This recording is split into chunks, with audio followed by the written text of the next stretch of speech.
By the look of Harald's face, it's easy to see that he's hiding something to me. And in a few minutes I will find out why he insisted on helping me picking up some more beer.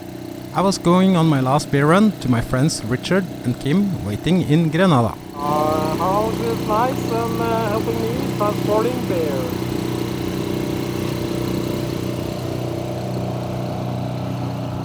Into the sunset. Alright guys, what are we up to? Gonna sleep for D3. Thomas is leaving tomorrow. So we're having a little surprise visit. Yes. Surprise party for his departure. Yep, that's it. Good. Yeah. Where are you going? Actually, something we didn't consider. No. We forgot, it's quite a high way to get up there. Maria er jo så sprek. I don't know how you... Especially with the... Thomas will be out here in like 2 seconds. Run it out there, No, but they're in Harald's dinghy. Is this sideways, bro? We got chocolate cake and a long way to climb. Everyone has to climb up because I'm not sure how... Maybe on this, should we go to the side? I'll figure it out. It's that little button there. You can No, don't. I even tried to do that and he lowered the anchor. because you don't want it to be down. Waffles, Mix. waffle mix. Intruders on the boat. Yes, Yep. so we are here. Thomas is not here, I have to say. Thomas is at the shop. Yeah. And we have all snuck on board to surprise him because this is the last day with Thomas and be free before he goes to Grenada. Everywhere. So we have arranged secretly all the Norwegian pack plus for a surprise. Hope he takes it well. I hope so. Cheers! Har du med middagen? Åh la la!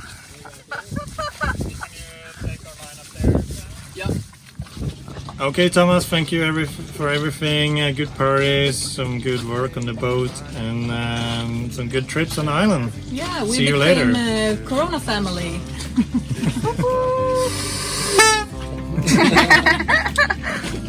Have a good trip down south, Thomas. All the best.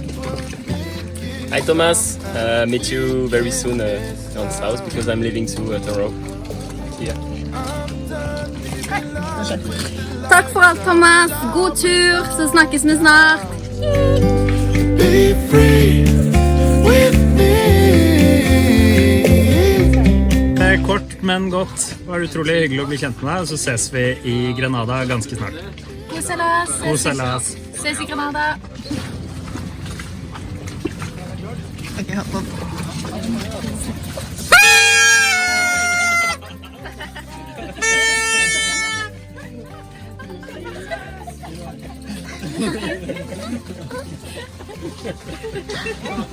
Surprise! Surprise! Surprise!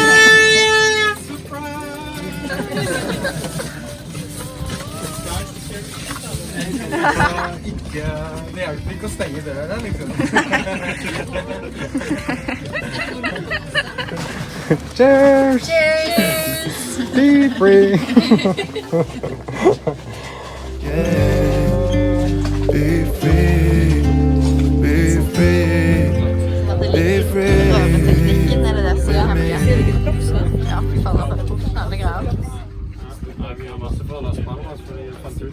And what a time we have had here together in Martinique, with lots of social events, creative anchoring, water sports, not to mention all the parties. We Norwegians don't need big reasons for having a good time, and I guess we prove this here making the best out of challenging time and difficult situations in Martinique.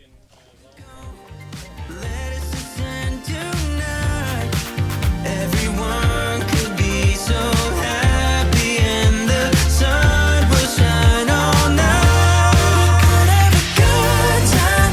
Let everybody sing. Why don't you let your sound slip out of control? I'm pretty sure we will be friends forever after all we have experienced together, and it's sad to leave this bunch of awesome people behind. That's the really difficult side of sailing, when you connect with people you fell in love with as friends, knowing you have to one day leave them behind. The contrast as a solo sailor is even greater as you set sail all alone. But I know we're gonna meet again somewhere in the future. And sometimes life takes unexpected turns in terms of again seeing people you thought you would never see again.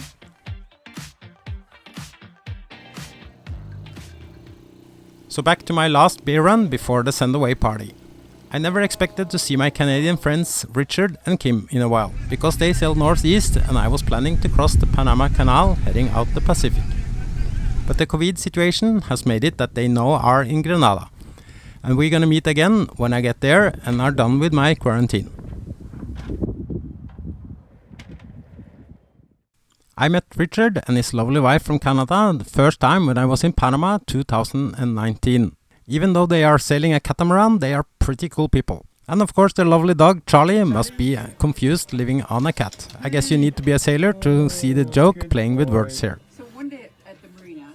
And also catamaran and monohull people love to make joke about each other. Late 2019 we spent a few days here outside this beautiful island Escuero de Veraguas, which is one of the very few safe places to stop between Shelter Bay Marina and Bocas del Toro in Panama. It's a drop-dead beautiful island and well-known spot for scuba diving or just snorkeling. It's a very limited time of the year when it's possible to stay on anchor outside here, and that's in October and November because of the weather, waves and current. I had no luck in finding lobsters and we knew too little about the eatable fishes here, so we even released the one Richard got on his lure, which by the way later turned out to actually be eatable. Multi-tool is in there. I can use the pliers to take this guy off. From a local fisherman we got 5 fantastic lobster tails for 20 bucks. But this one's from some prehistoric dinosaur lobster that is so big, I have to put this one on 10 minutes early so that it cooks in the same time as these other guys here. But this is the kind of stuff you can get in a place like this, and just local guys. And the guy had a canoe that was carved out of a piece of timber. It was so cool. Anyway, here we go. 20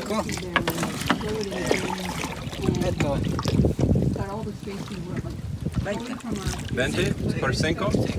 Okay, cool. One moment. And one thing is that Look at that color. Yeah, I think it might have been the part where the boat In was the, first of all, when the life raft was under or something, Look at that one's too big and too. he was under, and Smell the smell. Sorry, YouTube, you don't get to smell this. I would say thank you, Richard, for this. See you soon guys when my quarantine is done, bringing you some Lorraine as I know you like it a lot. Before checkout I took a last minute grocery run, just to add a few things for my upcoming quarantine time. And of course, more beer. You can never have too much beer on board, as there will always be guests coming over. Just stocking up. Also, everything is much cheaper here in Martinique, and very convenient and well organized for sailors, with dinghy dock and trolleys at the dock. Makes it a bit easier to carry back home, and this time I'm gonna store my beer differently. As you know, I lost a lot of nice beers sailing from Panama. This time it's my dinghy in the garage that is full of beer cans, and not my forward bed storage room. So if they start popping, at least it will just drain out by itself. And now I'm done with everything. Also made my home seaworthy inside, and it's time to go to the marina and check out of French territorium. It's a self-service and a few euros and you are done. With mixed feelings, I'm now leaving both Martinique and my awesome new friends behind. But everything comes to an end, and it's now new adventures ahead of me.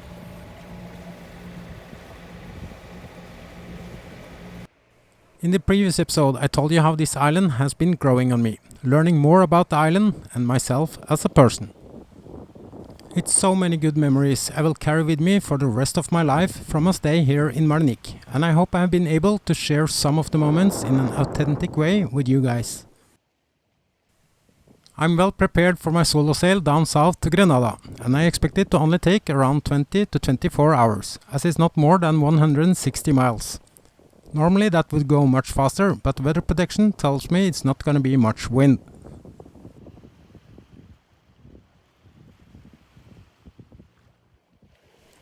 Some of the not so good memories also surface when looking at this crazy pattern made while waiting to be granted permission to enter Martinique.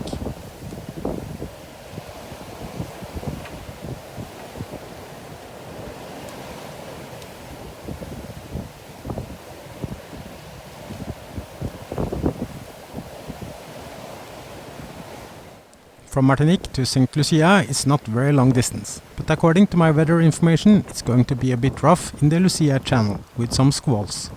So I decided to sail a bit defensive and wait until St. Lucia to hoist my mainsail as well. Still doing pretty decent speed.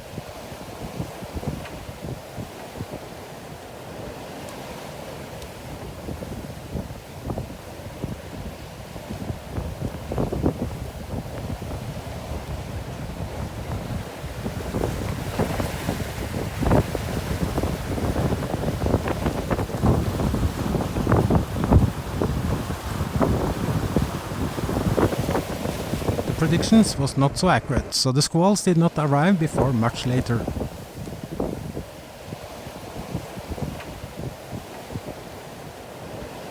When you are sailing here, there is really nothing between you and the coast of Africa and the other side of the Atlantic. The enormous power from the waves compressed between the islands can sometimes make the waves and current in the channels a bit challenging. That's why it sometimes can be clever to sail on the outside. But B3 is so heavy and need a little bit wind to start running, so then it's better to sail in the leeward side of the islands with less waves. Passing St. Lucia on my port side, remembering good times when my buddy Eric visited me here in February 2019. He also joined me a few rounds in Greece a few summers. But last year we stayed a night in Margaret Bay on our way south towards Tobago Cays, and we liked it a lot.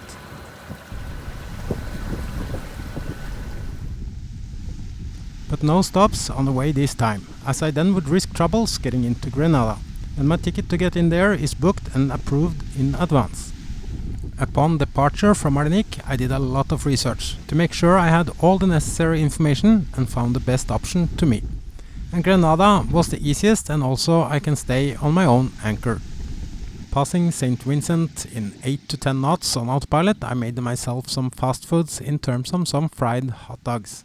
On longer passage sailing solo, I would prepare meals to just heat up, but this was going to be a short and easy sail, so some night snacks was just what I needed now. As mentioned in earlier episodes, I'm always awake during my night sails. Every solo sailor has their own approach to this, but I'm more comfortable to take short naps during daylight and to stay awake during the night, especially when coastal sailing like this. As you can see, I had an upgrade in Panama with all the red lights in the cockpits, so no more fumbling around searching for a flashlight.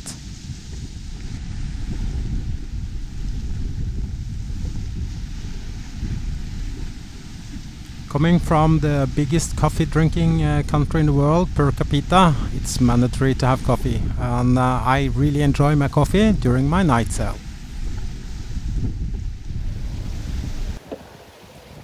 The wind dies out more and more, and it's really tempting to crank the engine, as I'm only going 3 knots and unfortunately I'm on a schedule. I could need to charge batteries also after running autopilot and all the navigation tools the whole night. So I got the perfect excuse I needed to start up the engine and motor sail for an hour or two until the sun kicks in energy to my solar panels. And not only have I learned to love sunrises more and more, it's also now I can start to make my power naps, preparing to be as rested as possible before arriving my new destination.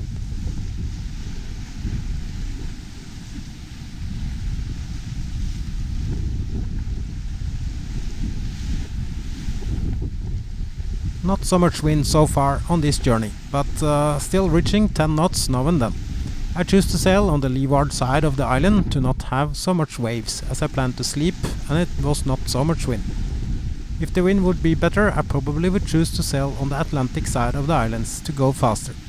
But not much difference with little wind and waves that would slow me down. Northwest of Grenada you will find a warning in your maps telling about Kikem Jenny, a submerged volcano that is still active. It's recommended to keep a distance and also check updated warnings. The two most critical hazards is obviously eruption and also potential tsunami. However, another phenomenon not to be ignored is your boat could under some circumstances actually sink. It's because if all the gases is concentrated enough, it could affect a boat's buoyancy, so I'm told keeping a certain distance.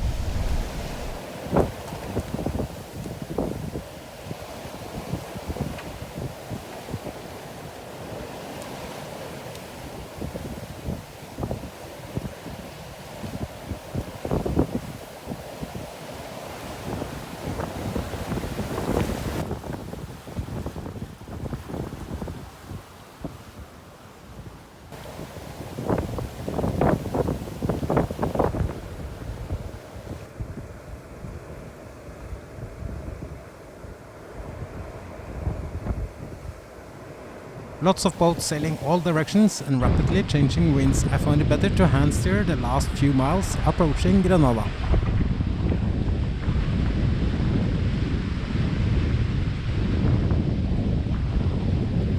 A bit tired, but not more than I can handle, and excited to see land and my destination.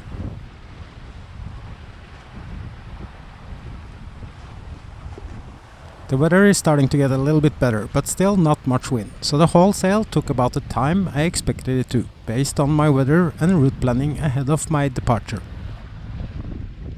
Arriving at Grenada, the first thing to do is to go to the designated pier for temperature check and get the temporary permission to stay on anchor.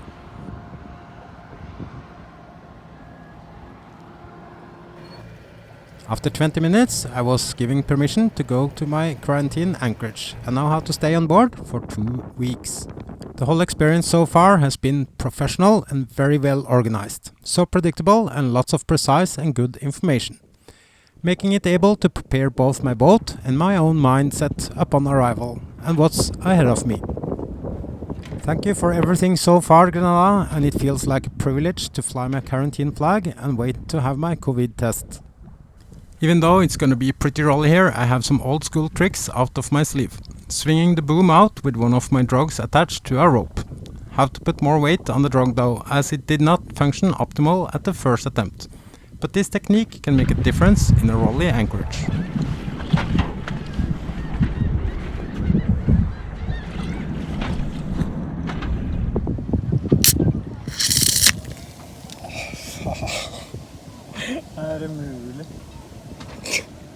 I really don't know what's going on, but at the moment it feels like it's a curse on me and beer cans. Utsikten jo påklagelig. Next morning, feeling well rested and having my morning swim, my breakfast and just enjoying this beautiful scenery.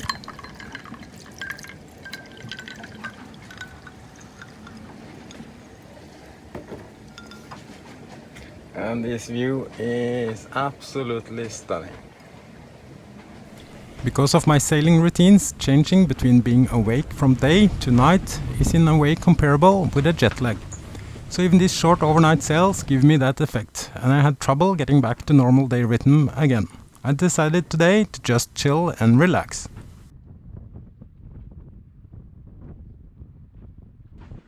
You might think 2 weeks in a quarantine alone on a boat is gonna be boring and very lonely. As a solo sailor, you should be capable of enjoying your own company as a start. So this is nothing new to me. Then living on a boat, you will always have tons of things to do, so it's really no time to get bored either. So with plenty of time, I decided to do some service and maintenance on my engines. And to access my generator, I have to empty my garage to have the best working space. I have really developed a love and hate relationship to my generator. It's such a ridiculous high maintenance machine. Also found a new leakage due to a hose clamp that was rusted to pieces. But seriously, this machine is nothing I would invest in. It needs more love and care than a Lamborghini. Unfortunately, I'm still depending on it, but that might change as I'm seriously tired of it and considering lithium and more solar panels. And part of my quarantine survival strategy is to treat myself with good food and snacks. Being alone is no excuse for not enjoying your time. This might look like a mess to you, but I love it. It's like a hybrid between taco, tortilla and kebab. And even though I'm hanging alone on anchor here in my quarantine, I don't really feel alone. The sailing community is awesome, and even though we can be very different, have different backgrounds, different concepts and being on different places, once we met and had good times together, we look after each other, checking in and stay in touch. Thomas, what's up? Just made it to Nuki. That was kind of odd. It's really quiet here. I don't get cell on my boat, but there's good Wi-Fi, and just finally was able to go ashore this afternoon, so I went on a really big walk. And as I started this episode, it's hard to say goodbye and see you later. But you never know where you will meet again. That's the life of a sailor.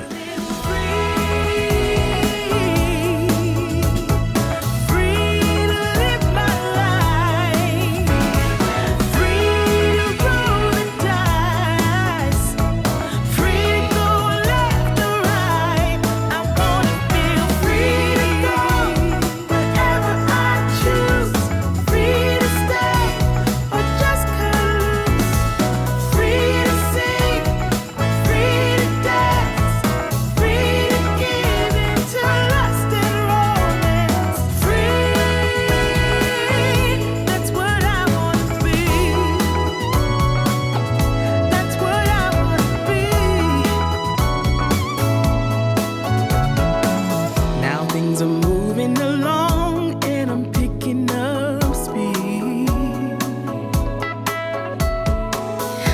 singing